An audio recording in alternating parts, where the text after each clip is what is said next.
يقظة ونور، فيه شفاء للصدور وشفيعنا يوم النشور.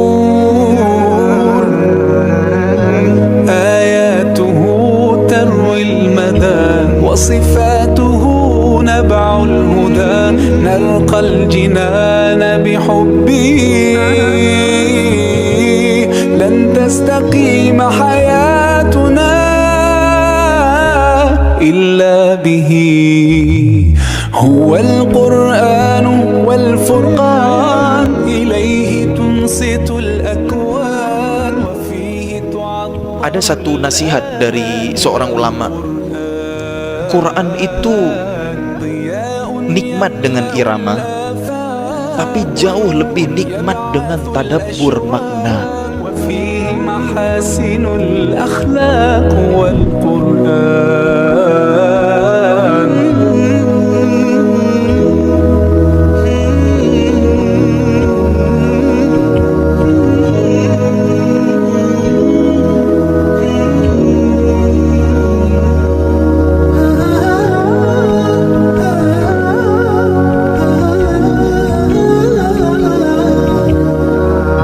يهتدي الحيران فيه، والنفس كم حنت إليه، يعلو ولا يعلى عليه.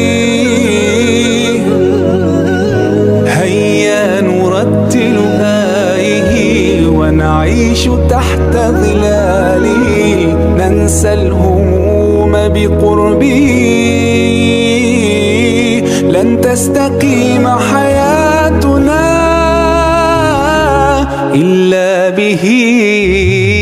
هو القرآن والفرقان، إليه تنصت الأكوان وفيه تعطر الآذان والقرآن.